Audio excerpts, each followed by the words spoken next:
जय हिंद दोस्तों, इस वीडियो में आपका स्वागत है। दोस्तों आज के इस वीडियो में हम प्रश्नावली 4.1 के दूसरे सवाल को बहुत ही आसानी से हल करके सीखने वाले हैं। इसके पहले वाले वीडियो में हम लोगों ने पहले सवाल को बहुत ही आसानी से हल करके सीख लिया है। अगर आपने उस वीडियो को नहीं देखा है तो उस वीडियो को आप लोग प्लेलिस्ट में जाकर बहुत ही आसानी से देख सकते हैं और सीख सकते हैं। तो आइए देखते हैं दूसरा सवाल आपका कहता है दो धनात्मक क्रमागत पूर्णांकों का गुणनफल 306 है, हमें पूर्णांकों को ज्ञात करना है। ठीक है, तो यहां बात करेंगे प्रश्न संख्या 2 की। तो प्रश्न संख्या 2 कहता है कि निम्न स्थितियों को द्विघात समीकरण के रूप में निरूपित कीजिए और हल कीजिए। ठीक है, तो सवाल को आप ध्यान से देखेंगे तो कह रहा है दो धनात्मक क्रमागत पूर्णांकों का गुणनफल दिया है। ठीक है, तो पूर्णांक क्रमागत पूर्णांक का मतलब क्या होता है, धनात्मक भी होता है ऋणात्मक भी होता है, यानी कि कोई संख्या धनात्मक है कोई संख्या ऋणात्मक है। लेकिन बात हो रही है क्रमागत पूर्णांक की। क्रमागत का मतलब होता है चयन की कड़ी, जैसे अगर हम देखा जाए अब स्थानीय भाषा में चयन की कड़ी। ठीक है, तो अगर गणितीय भाषा में देखेंगे तो क्रमागत का मतलब होता है एक के बाद एक। ठीक है, जैसे 1 और 2 यह हो गए क्रमागत, 3 और 4, ठीक है, 5 और 6, ठीक है, 8 और 11, 8 और 9, ठीक है, इस तरीके से ये क्या हो गए क्रमागत हो गए। 9 और 10 इस तरीके से, 21 और 22, ठीक है, ये क्या हो गए क्रमागत संख्या हो गई। ठीक है, क्रमागत पूर्णांक कह रहा है तो क्रमागत संख्या और क्रमागत पूर्णांक जो होता है धनात्मक भी होता है और ऋणात्मक भी होता है। पूर्णांकों की बात की जा रही है। ठीक है, तो हम क्या करते हैं दो धनात्मक, लेकिन यहाँ ऋणात्मक से कोई मतलब नहीं, सिर्फ किससे मतलब है, धनात्मक से मतलब है। यानी कि आपको क्या करना है, जैसे 11 और 12 दोनों धनात्मक है, 15 और 16 दोनों धनात्मक है। ठीक है, यही क्या हो गए क्रमागत संख्याएं, क्रमागत पूर्णांक, धनात्मक क्रमागत पूर्णांक। ठीक है, माना पहला धनात्मक पूर्णांक, पहला धनात्मक पूर्णांक हमने क्या मान लिया, x मान लिया। ठीक है, पहला धनात्मक पूर्णांक x है तो दूसरा हो जाएगा, दूसरा धनात्मक पूर्णांक बराबर x प्लस 1। ठीक है, x प्लस 1 हो जाएगा। लेकिन सवाल को अगर ध्यान से पढ़ेंगे तो कह रहे दो धनात्मक क्रमागत गुणांकों का गुणनफल। ठीक है, तो धनात्मक पूर्णांकों का गुणनफल, धनात्मक पूर्णांकों का गुणनफल बराबर गुणनफल। ठीक है, तो इसका क्या हो जाएगा धनात्मक गुणांक, इसको हम लिख सकते हैं धनात्मक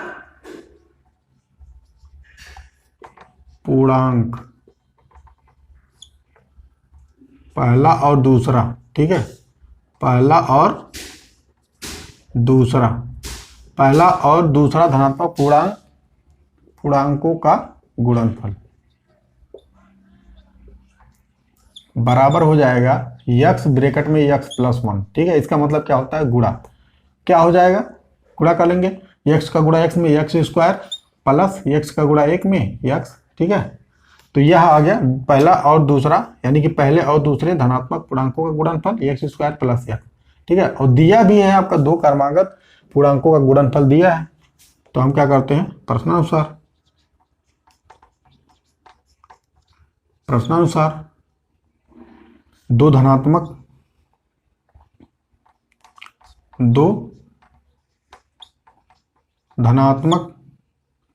या फिर पहला दूसरा धनात्मक पूर्णांकों का गुणनफल इतना।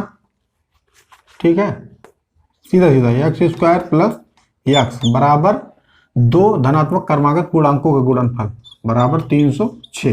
ठीक है, पहले दूसरे धनात्मक पूर्णांकों का गुणनफल बराबर दो धनात्मक क्रमागत पूर्णांकों का गुणनफल, यानी कि x स्क्वायर प्लस x बराबर 306।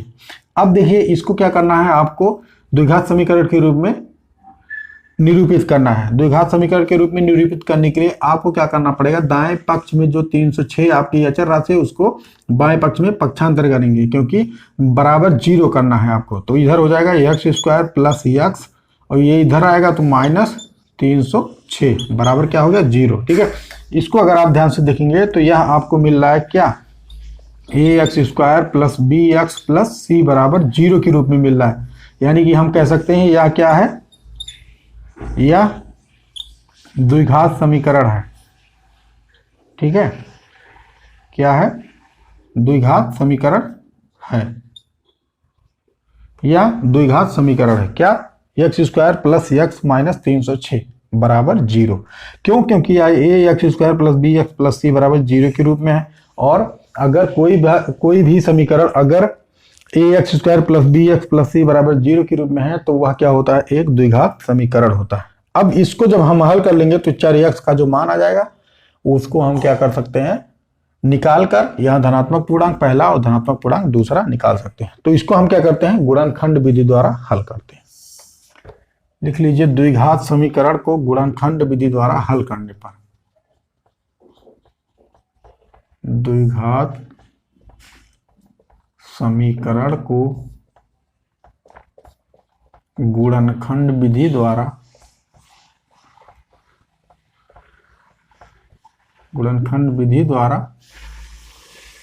हल करने पर, ठीक है, जब गुणनखंड विधि द्वारा हल करेंगे तो आपका समीकरण कितना है, x square plus x minus 306, कितना है, x square plus x minus 306 बराबर 0। ठीक है, और किसी द्विघात समीकरण को गुणनखंड विधि द्वारा हल किस तरीके से किया जाता है उस पर एक वीडियो आपको स्पेशली बना के दिया गया है। अगर आपने उस वीडियो को नहीं देखा है तो उस वीडियो को आप प्लेलिस्ट में जाइए और देखिए, और गुणनखंड विधि को हल करना आप सीखिए।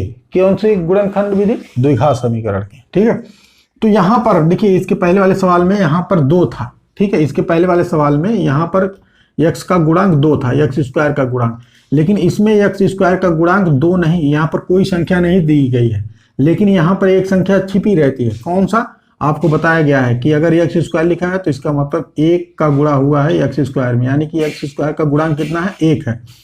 तो यहाँ पर इसके जो गुणांक होगा उसको हम क्या करते हैं, अचर राशि से गुणा करते हैं, माइनस 360 से गुणा करते हैं। ठीक है, एक्स स्क्वायर के गुणांक को हम अचर राशि से गुणा करते हैं तो कितना हो जाएगा, 306 हो जाएगा। ठीक है, क्यों, क्योंकि 306 का गुणा अगर आप 1 में करेंगे तो आपको कितना मिल जा रहा है, 306। पहला स्टेप यही कहता है कि एक्स स्क्वायर के गुणांक को हम अचर राशि से गुणा करते हैं तो 306 आ गया।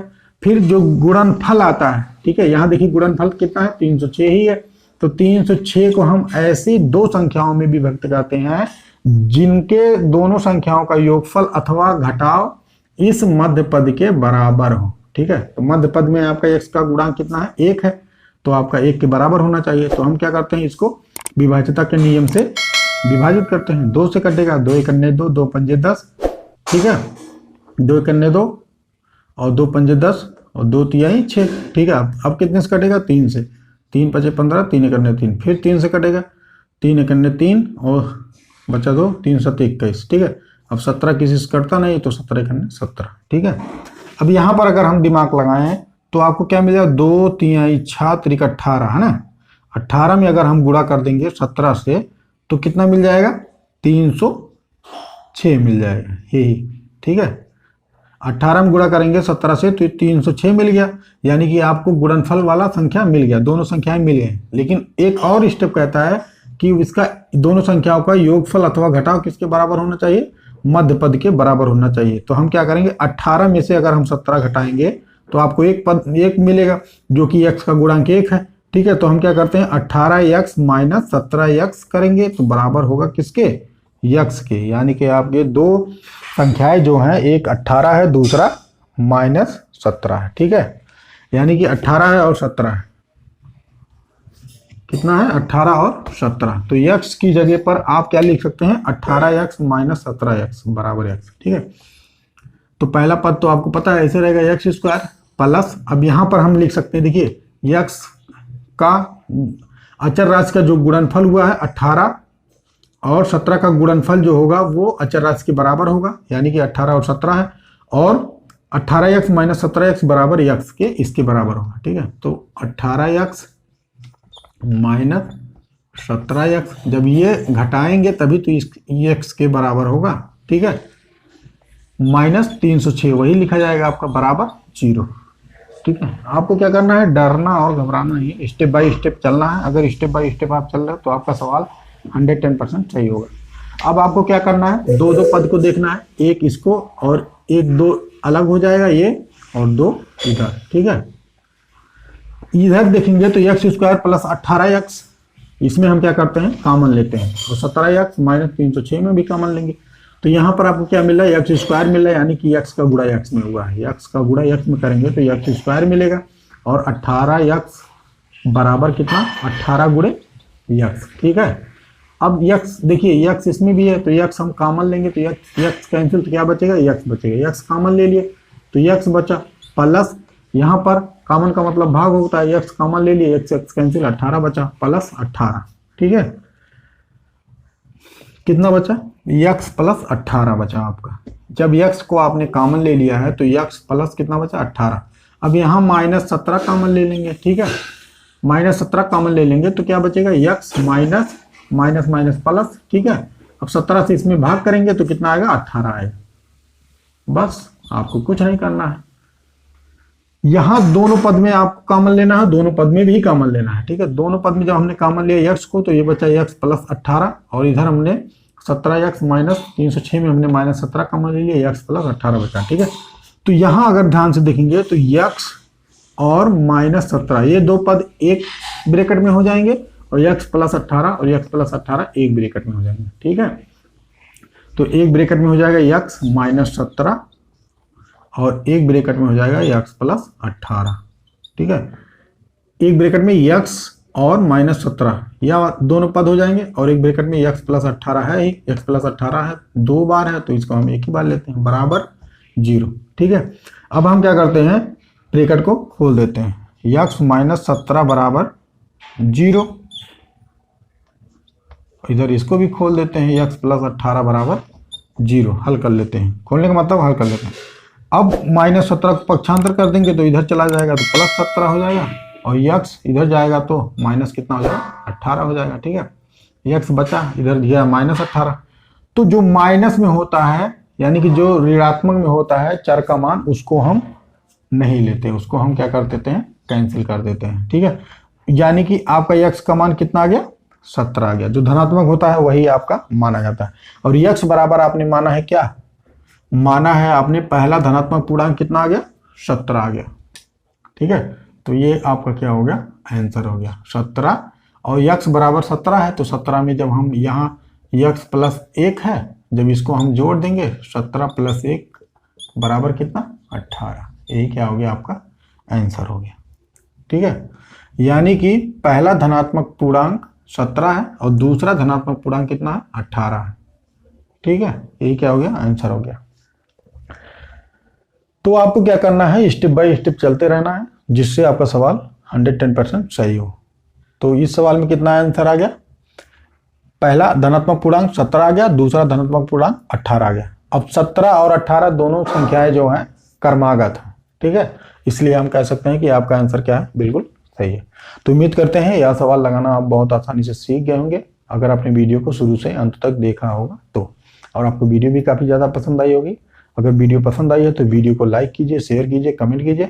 अगर आप हमारे चैनल पर नए हैं तो चैनल को सब्सक्राइब कीजिए। मिलते हैं अगली वीडियो में एक नई ऊर्जा के साथ, तब तक के लिए हंसते रहिए, मुस्कुराते रहिए और मेहनत से पढ़ते रहिए।